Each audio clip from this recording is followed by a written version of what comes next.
Hello students, Jai Hind everyone. I hope all are fine.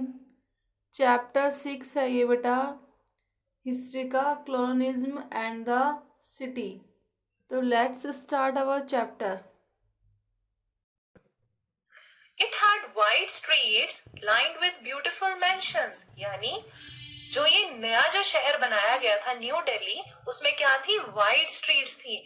अगर आपको याद हो तो हमने क्या बात की थी कि जो पुरानी दिल्ली थी यानी जो शाहजहानाबाद था, वहां पे क्या था? वो बहुत टाइटली पैक्ड शहर था. अब टाइटली पैक्ड वर्ड से हमारा मतलब ये है कि वहां पे जो भी बिल्डिंग्स थे वो बहुत क्लोज बने हुए थे एक दूसरे के.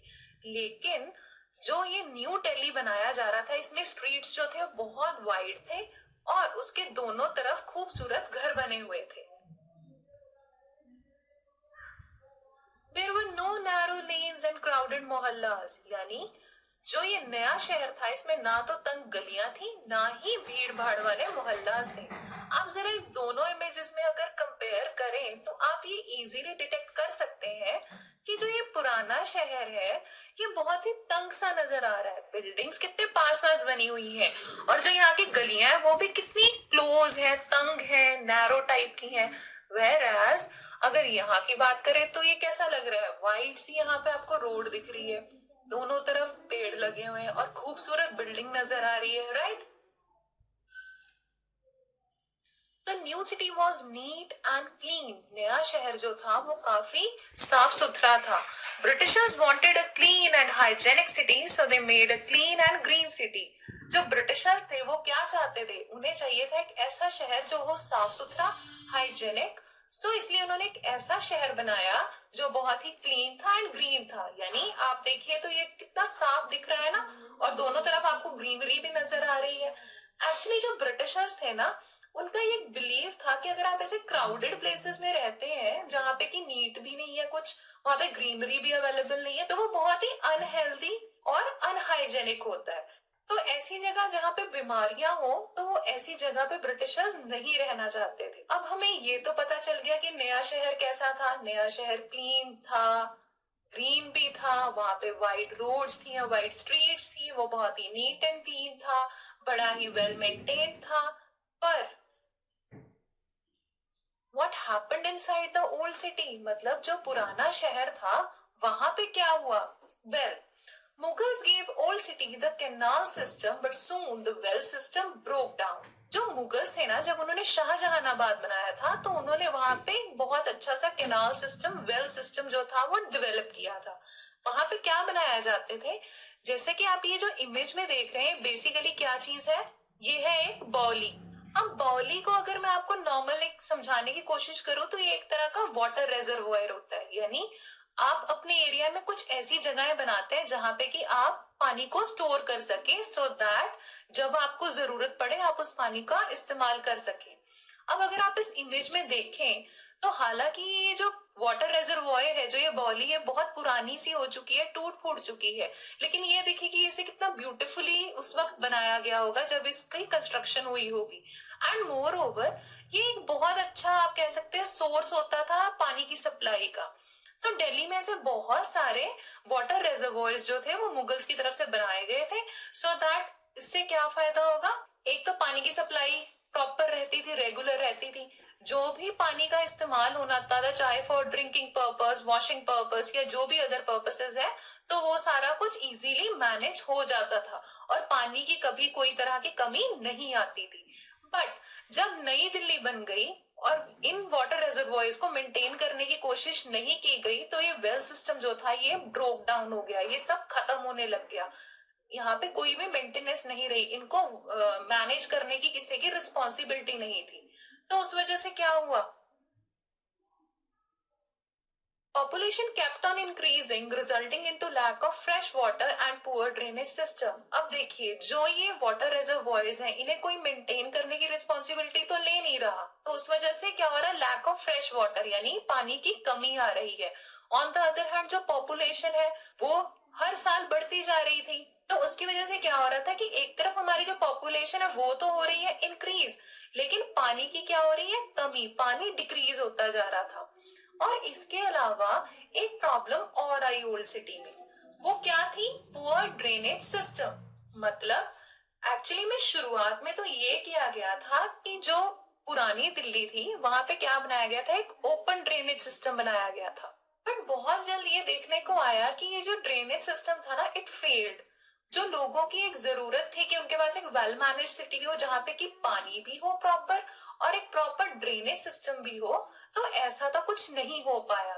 एंड नॉट ओनली दिस, एक प्रॉब्लम जो और सामने आई थी वो ये थी, म्यूनिसिपल कमेटी ने रिजेक्ट कर दिया इस चीज के लिए कि अब वो और ज्यादा मनी नहीं प्रोवाइड करेंगे इस चीज के लिए, ड्रेनेज सिस्टम को मेंटेन करने के लिए। यानी ड्रेनेज सिस्टम जो था वो आपको दिख रहा है कि फेल हो गया पुरानी दिल्ली में, लेकिन मनी नहीं प्रोवाइड की म्यूनिसिपल कमेटी ने शाहजहानाबाद एरिया के लोगों को। लेकिन अगर इसके ऑपोजिट देखा जाए तो क्या हो रहा था कि जो न्यू दिल्ली थी वहां पर बहुत ही ह्यूज अमाउंट स्पेंड किया जा रहा था, यानी बहुत ज्यादा पैसे लगाए जा रहे थे, सो दैट बेस्ट से बेस्ट फैसिलिटीज जो थी वो प्रोवाइड की जा सके वहां के रेजिडेंट्स को। इसके साथ ही ओल्ड सिटी में और क्या चीजें हुई? द डिक्लाइन ऑफ हवेलीज, यानी जो हवेलीज थी वहां पे भी उन्होंने क्या, लोगों ने देखा कि वो भी डिक्लाइन होने लग गई। Mughal aristocrats used to live in havelis, they were the walled compounds with mansions। अब अगर आपको हवेली के बारे में बताएं तो ये एक ऐसे बिग हाउसेज होते थे, जैसा कि आप यहाँ इमेज में देख रहे हैं ना, ये ऐसे बिग हाउसेज होते थे जहां पे कौन रहते थे? मुगल अरिस्टोक्रेट्स, यानी जो मुगल ऑफिसर्स होते थे, मुगल राजाओं के लिए जो ऑफिसर काम करते थे वो इन हवेलीज में रहा करते थे। अब ये हवेलीज होती कैसे थी? ये एक इस तरह की बिल्डिंग होती थी जिसमें चारों तरफ दीवार करके फिर बीच में एक बिल्डिंग क्रिएट की जाती थी और उसके सेंटर में एक कंपाउंड रखा जाता था, यानी जैसे आप यहाँ देख रहे हैं ना, ये पूरा एक खुला एरिया, ओपन एरिया ऐसा रखा जाता था। और एक चीज जो इसमें और होती थी वो ये होती थी कि हवेली के जो आउटर रूम्स होते थे उन्हें मेल मेंबर्स यूज किया करते थे और जो इनर रूम्स होते थे उन्हें फीमेल्स यूज किया करती थी। एंड नॉट ओनली दिस, अब इन ऑफिसर्स के जो भी सर्वेंट्स या क्लर्क्स होते थे उन्हें भी इस हवेली में ही रहने के लिए जगह दी जाती थी, मतलब उनके सेपरेट रूम्स होते थे। But Son it was found कि जितने भी मुगल ये आमिर्स होते थे, आमिर्स वर्ड यूज किया जाता है रिच क्लास लोगों के लिए, ऐसे लोग जो ऑफिसर वगैरह थे उनके लिए बहुत डिफिकल्ट हो गया इन हवेलीज को मेंटेन करना under the British rule. Reason being कि ब्रिटिशर्स जो थे, आप जानते हैं कि वो कितने ज्यादा ह्यूज टैक्सेस लगा दिया करते थे, प्लस उनके कुछ इस तरह के रूल्स एंड रेगुलेशंस होते थे कि उनके लिए बहुत मुश्किल हो गया इन बड़ी बड़ी बिल्डिंग्स को मेंटेन करना। तो इस वजह से क्या होना शुरू हो गया, उन्हें अपनी हवेली का जो आउटर पार्ट होता था उसे सेल ऑफ करना पड़ जाता था एक शॉप के तौर पे या वेयर हाउस के तौर पे। अब अगर आप इस इमेज पे ध्यान दें तो यहाँ आप गेस कर सकते हैं कि ये कोई ऐसी हवेली है जहाँ पे कि एक रेस्टोरेंट ओपन हो रखा है ना। तो उस वक्त की अगर बात करें जब ब्रिटिशर्स थे तो उस वक्त भी कुछ ऐसी सिचुएशंस अराइज हो गई थी उन लोगों के लिए जो हवेलीज में रहते थे कि उन्हें अपने आउटर पार्ट को बेचना पड़ जाता था एक शॉप या एक वेयर हाउस के लिए। जब हवेलीज डिक्लाइन होने लगी तो उस वक्त एक नई तरह के घर जो थे वो ट्रेंड में आने लगे। अब वो क्या थे? वो थे colonial bungalows. So colonial bungalows came into fashion. अब ये कॉलोनियल बंगलोज जो थे ये फैशन में आने लगे, मतलब लोग इस तरह के घरों में रहने लगे, स्पेशली जो ब्रिटिशर्स होते थे। अब ये किस तरह के घर होते थे? They were the single storey houses which had a veranda in its front, यानी ये एक इस तरह के सिंगल स्टोरी घर होते थे। आप अगर यहाँ पे ध्यान से देखें इस इमेज में तो क्या दिखाया गया, एक ऐसा घर है जो सिंगल स्टोरी है, मतलब ये सिर्फ एक ग्राउंड फ्लोर का घर है, इस पे फर्स्ट फ्लोर या सेकंड फ्लोर नहीं बना ना, एंड इसके फ्रंट में वेरांडा होता था। अगर आप इसे कंपेयर करेंगे तो अगर हम आपको पहले वाली इमेज दिखाएं तो आप यहाँ पे क्या देख रहे हैं, जो ये हवेली है इसका एक ग्राउंड फ्लोर है, फिर फर्स्ट फ्लोर है, फिर ऊपर इसके और बना हुआ है ना। लेकिन तो ये हमारे कॉलोनियल बंगलोज हैं, ये सिर्फ सिंगल स्टोरी है बिल्डिंग और इसके फ्रंट में क्या होता था, वेरांडा होता था। नेक्स्ट चीज जो देखने में आई थी वो ये थे कि जहां हवेली में जो लेडीज थी वो इनर रूम्स में रहा करती थी, वहीं पे उनका पूरा टाइम स्पेंड होता था। अब जो ब्रिटिशर्स थे, जो इनकी लेडीज थी, ये कहाँ बैठती थी? ये वेरांडा में बैठा करती थी और ये वहां से क्या किया करती थी, अपने सर्वेंट्स को ये सुपरवाइज किया करती थी। और जो इनके सर्वेंट्स होते थे उनके लिए एक सेपरेट जगह बनाई होती थी रहने के लिए, जो इस घर से थोड़े से डिस्टेंस पे होती थी। उसे हम क्या कह सकते हैं, जैसे सर्वेंट क्वार्टर्स कह सकते हैं। तो अब हमें ये तो पता चल गया कि ओल्ड सिटी जो थी वो कैसी थी, वहां पे क्या चल रहा था, है ना। पर न्यू सिटी जो थी वहां पे क्या हो रहा था वो भी तो हमें पता होना चाहिए ना। तो चलिए उसके बारे में भी जान लेते हैं। सो म्यूनिसिपैलिटी बिगिंस टू प्लान, यानी जो एक म्यूनिसिपैलिटी थी उसने क्या निर्णय लिया कि वो प्लान आउट करेंगे, ना सिर्फ नए शहर के लिए पर पुराने शहर के लिए भी। अब ऐसा क्यों हुआ था? वेल, in 1931 क्या हुआ? 1931 census revealed that walled city is highly populated. 1931 में जब सेंसस हुआ, अब सेंसस क्या होता है, हर 10 साल बाद जो गवर्नमेंट होती है वो काउंट करती है अपने एरिया में कि कितनी पॉपुलेशन है, कितने लोग रहते हैं। तो जब ये सेंसस हुआ ना, तो इसमें क्या चीज बाहर निकल के आई? सबको ये पता चला कि जो वॉल्ड सिटी था वो बहुत ज्यादा पॉपुलेटेड था। अब वॉल्ड सिटी हम किसे कह रहे हैं? ओल्ड सिटी, जिसे कि हम शाहजहानाबाद के नाम से जानते थे, तो वो क्या था? वॉल्ड सिटी था, क्योंकि पूरी चार दीवारी थी ना जिसके अंदर उसे बनाया गया था, तो वो बहुत ज्यादा पॉपुलेटेड था। तो इस वजह से क्या डिसीजन लिया गया? Lahore gate improvement scheme was started. Actually एक इंसान थे जिनका नाम क्या था? Robert Clark. अब रॉबर्ट क्लार्क जो थे ये एक आइडिया लेके आए। ये आइडिया क्या कहता था? About Lahore gate improvement scheme. अब देखिए, अगर आपको याद हो हमने शाहजहानाबाद के बारे में बात की थी कि उसके 14 गेट्स थे, राइट।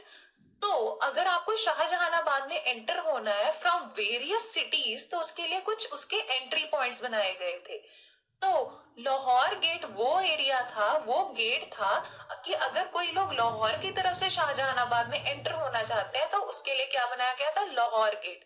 इसी तरह अगर प्रेजेंट दिल्ली के बारे में बताएं तो वहां पे कश्मीरी गेट भी कहा जाता है, यानी जब आप नॉर्दर्न पार्ट से दिल्ली की तरफ एंटर हो रहे हैं, नॉर्थ पार्ट जो है इंडिया का उसकी तरफ से दिल्ली में एंटर हो रहे हैं, तो वो कौन सा है? कश्मीरी गेट है। तो सिमिलरली जो लाहौर गेट था जहां से एक एंट्री पॉइंट था, वहां पे इम्प्रूवमेंट करने के बारे में सोचा गया कि वहां पे कुछ ऐसी नई तरह से कुछ बेहतर चीजें बनाई जाए ताकि थोड़ा एक बेटरमेंट हो सके लोगों के लिए।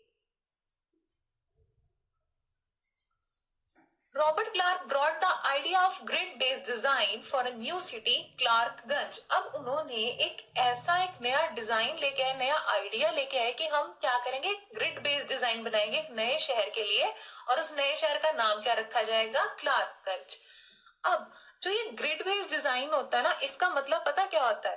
कि एक ऐसा सिटी बनाया जाएगा जहां पे सेम टाइप के शॉप्स होंगे, स्ट्रीट्स होंगे। आप ये भी कह सकते हैं कि वहां पे जो हाउसेस बनाए जाते हैं वो भी आइडेंटिकल से किस्म के होते हैं, नहीं सेम से किस्म के होते हैं, ताकि एक सिमेट्री लगे पूरे शहर में। तो ये एक ऐसा आइडिया था जो रॉबर्ट क्लार्क लेके आए थे ताकि एक नया शहर क्लार्कगंज बनाया जा सके। पर इसमें भी कुछ प्रॉब्लम सामने आए, जैसे कि जो ये आइडिया था ना क्लार्कगंज बनाने वाला, ये पूरी तरह से फेल हो गया था। Idea fail due to lack of proper water facility. Clarkganj was not able to decongest the walled city. अब जो ये रॉबर्ट क्लार्क थे, इन्होंने क्या सोचा था? एक नया शहर बसाएंगे सो दैट जो ये पुराना शहर है जहाँ पे इतनी पॉपुलेशन है, यहाँ से कुछ लोग निकल के इस नए शहर क्लार्कगंज में जाके रहने लग जाएंगे। तो उससे क्या होगा कि यहाँ की पॉपुलेशन थोड़ी कम हो जाएगी। बट सबसे बड़ी प्रॉब्लम ये थी कि वहां पे यानी क्लार्कगंज में प्रॉपर वाटर फैसिलिटी ही अवेलेबल नहीं थी। अब जब ऐसी जगह जहाँ पे पानी ही ना हो तो वहां पे लोग कैसे रह सकते थे? इसलिए एक तो ये क्लार्कगंज वाला आइडिया फेल हो गया, दूसरा जो वॉल्ड सिटी था वहां की पॉपुलेशन कम नहीं हुई, यानी वहां पे जो ये डीकंजेस्ट वाली सिचुएशन थी ये ठीक नहीं हो सकी। तो इसके बाद क्या हुआ? In 1936, the Delhi Improvement Trust was set up. It built Daryaganj for wealthy Indians. It had houses around the parks, had personal space for every family member. मतलब 1936 में दिल्ली इम्प्रूवमेंट ट्रस्ट एक बनाया गया। अब ये जो दिल्ली इम्प्रूवमेंट ट्रस्ट था, इसका काम क्या था? इसका काम ये था कि जो एरिया है दिल्ली का वहां पे इम्प्रूवमेंट की जा सके। तो इसके लिए क्या किया गया, एक दरियागंज नाम की जगह बनाई गई जहां पे कौन रहते थे, वेल्दी इंडियंस। स्पेशली ऐसे लोगों के लिए एरिया डिजाइन किया गया था जहां पे सिर्फ अमीर लोग रहते थे। तो अब यहाँ की खासियत क्या थी, जैसा कि आप इमेज में देख रहे हैं ना, ऐसे हाउसेस बनाए गए जिनके आसपास क्या थे, पार्क्स थे, खूबसूरत गार्डन्स या पार्क्स थे, और इन घरों में हर फैमिली मेंबर के लिए उसकी पर्सनल स्पेस भी बनाई गई। सो नाउ यू नो कि दिल्ली में क्या इंप्रूवमेंट्स हुई, बट क्या दिल्ली वैसा ही रह पाया जैसा कि वो बनाया गया था? मतलब जैसे कि न्यू दिल्ली बनाया गया कि वहां पे ज्यादातर ब्रिटिशर्स रहते थे, दरियागंज बनाया गया कि वहां पे वेल्दी इंडियंस रहेंगे, तो क्या वो वैसा रह पाया? Well, Delhi didn't remain the same. मतलब जैसा कि दिल्ली सोचा गया था, जैसा बनाया गया था, वैसा वो नहीं रह पाया। It change during the partition of the country in 1947। अब जब 1947 में, जैसा कि आपको यहाँ देखिए ये जो इमेज दिखाई गई इसमें क्या है, आप ये येलो पार्ट जो देख रहे हैं ये बिल्कुल एक सेपरेट पार्ट दिखाया गया है ना आपको। तो इंडिया में से जब ये पार्ट सेपरेट हो गए यानी पाकिस्तान बन गया, तो उसके बाद ऐसे बहुत से चेंजेस हुए जिसकी वजह से दिल्ली वैसा नहीं रह पाया जैसा कि वो बनाया गया था। तो वो क्या चीजें चेंजेस हुई इसमें वो भी देख लेते हैं। जब पार्टीशन हुआ उस टाइम लाइफ कैसी थी, life in the time of partition, और वो चेंजेस कैसे हुए ये भी देख लेते हैं। With a massive exchange of people from both sides, Delhi swelled with population. जब पार्टीशन हुआ और दोनों तरफ के लोग एक्सचेंज हुए, मतलब वो लोग जो पाकिस्तान में जाना चाहते थे वो पाकिस्तान गए, और वो लोग जो इंडिया आना चाहते जब वो इंडिया आए, तो उस वजह से जो दिल्ली थी ना वहां पे अचानक से पॉपुलेशन बहुत ज्यादा बढ़ गई। क्योंकि ज्यादातर लोग जब पाकिस्तान से आए तो कहाँ पे आए, सबसे ज्यादा लोग आए दिल्ली में, इस वजह से अचानक से पॉपुलेशन बहुत ज्यादा बढ़ गई। The culture of the city and the kind of jobs people did changed. अब जो कल्चर था ना शहर का, मतलब जो एक्चुअल दिल्ली हुआ करती थी 1947 से पहले की जो दिल्ली थी, तो उसका जो कल्चर हुआ करता था ना वो भी बदल गया। और उस टाइम जो लोग रहते थे यानी जो 1947 के पहले के जो लोग रहते थे उनकी जिस तरह की जॉब्स थी वो भी चेंज हो गई। Thousands of people were killed and looted, their houses were burned, so many Muslims left for Pakistan. अब ऐसे लार्ज स्केल पे राइट्स हुए थे ना उस टाइम जब ये पार्टीशन हुआ है, तो उस वक्त क्या हुआ, बहुत से लोग दोनों तरफ मारे गए, यानी इंडिया में भी और पाकिस्तान में भी, उन लोगों के घर भी जला दिए गए। तो ऐसी जब सिचुएशंस हो रही थी तो जो बहुत से मुस्लिम फैमिलीज या इंडिया में थी जिनको नुकसान पहुंचाया गया वो चले गए पाकिस्तान। एंड इसी तरह से ऐसे बहुत से लोग जैसे कि हिंदूज या सिख्स जो थे, जो कि कहाँ रह रहे थे, पाकिस्तान में रह रहे थे, जब उन्हें नुकसान पहुंचाया गया तो वो कहाँ पे आ गए, इंडिया में। एंड जब ये लोग इंडिया में आए ना, यानी कि कौन लोग, हिंदूज एंड सिख, तो उसकी वजह से क्या हुआ, nearly 5 lakh people were added to the Delhi's population. मतलब हम ये कह सकते हैं कि nearly on an average rough idea है कि 5 लाख लोग जो थे दिल्ली की पॉपुलेशन में आके एड अप हो गए। Delhi became a city of refugees. अब रेफ्यूजीज वो लोग होते हैं जो अपना नेटिव प्लेस यानी ऐसा एरिया जहां के वो रहने वाले थे उसे छोड़ के नई जगह पे आते हैं। मतलब आपका जो नेटिव प्लेस था आपने उसको छोड़ के आप एक न्यू सिटी में आए हैं या न्यू कंट्री में आए हैं, तो ऐसे लोग जो होते हैं उन्हें क्या कहा जाता है, रेफ्यूजीज। तो अब ये बहुत से रेफ्यूजीज जो थे जब दिल्ली में आए तो दिल्ली क्या बन गई, रेफ्यूजीज का एक शहर बन गई। They stayed in camps, schools etcetera. मतलब अब ये जो रेफ्यूजीज आए इन्हें रहने के लिए अब यहाँ पे घर तो थे नहीं ना, तो इन्हें कहाँ ठहराया गया, या तो कैंप्स में ठहराया गया। जैसे कि आप ये इमेज जो देख रहे हैं यहाँ पे क्या है, यहाँ पे कुछ ऐसे कैंप बनाया गया ना जहाँ पे ऐसे लोग रह सके जिनके पास अभी कोई घर वगैरह नहीं है, या जो स्कूल की खाली बिल्डिंग्स थी ना वहां पे इन्हें ठहराया गया। इसी तरह से इनके लिए कुछ नई जगहें बनाई गई, जैसे new colonies like Lajpat Nagar, Tilak Nagar came up at the time. अब ऐसे लोग जो रेफ्यूजीज थे इनके लिए नए कॉलोनीज बनाए गए जैसे कि Lajpat Nagar and Tilak Nagar. The skills and the occupations of people changed. Earlier, the Delhi residents were skilled labor, artisans, but the migrants who came were doctors, lawyers, etc. अब देखिए, अगर आपको ये कंपैरिजन बताएं, जो पहले दिल्ली में ज्यादातर लोग रह रहे थे वो कौन थे? वो रह रहे थे मुस्लिम्स।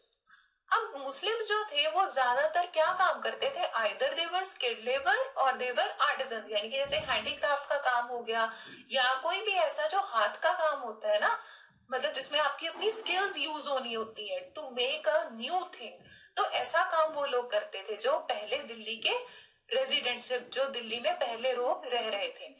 लेकिन अब जो ये माइग्रेंट्स आए हैं, यानी वो लोग जो अपना घर बार छोड़ के दिल्ली में आए हैं, ये लोग ज्यादातर क्या है? या तो ये लोग हैं डॉक्टर्स या है लॉयर्स, यानी या तो डॉक्टर है या वकील है।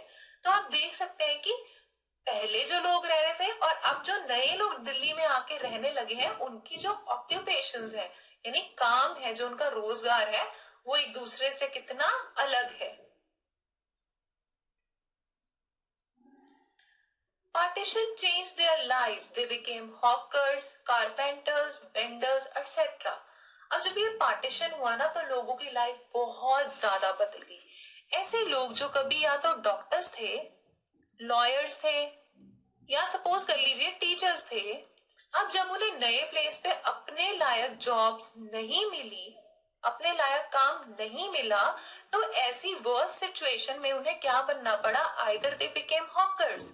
अब हॉकर क्या होता है? आपने देखा होगा ना, गलियों में जैसे आपके सब्जी वगैरह बेचने आते हैं लोग, या कुछ भी ऐसा सामान जो कि वो गलियों में बेचने आते हैं, वो क्या होते हैं? हॉकर्स होते हैं, या उन्हें वेंडर्स भी कह सकते हैं। जैसे कि आपको यहाँ इमेज में ये एक आइसक्रीम मैन दिखाया गया है, so he is basically a hawker. या फिर वो लोग क्या बन गए? कारपेंटर्स। मतलब उन्हें अपना जो उनका एक प्रोफेशनल काम होता था, जब वैसा काम उन्हें नहीं मिला, तो मजबूरी में उन्हें अपनी जॉब्स को बदलना पड़ा और उनको नया काम चुनना पड़ा।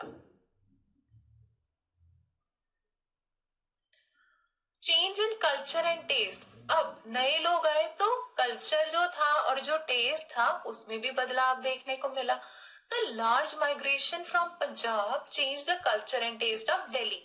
अब जो पाकिस्तान में जो पंजाब एरिया था, जब वहां से बहुत सारे माइग्रेंट्स यहाँ पे आ गए दिल्ली में, तो जो कल्चर था दिल्ली का और जो टेस्ट था दिल्ली का, वो चेंज हो गया। कैसे? जैसे कि ये जो आपके सामने भी एक फूड इमेज दिखाई गई है, ये इस तरह का फूड इमेज है जो मुगल्स पसंद करते थे।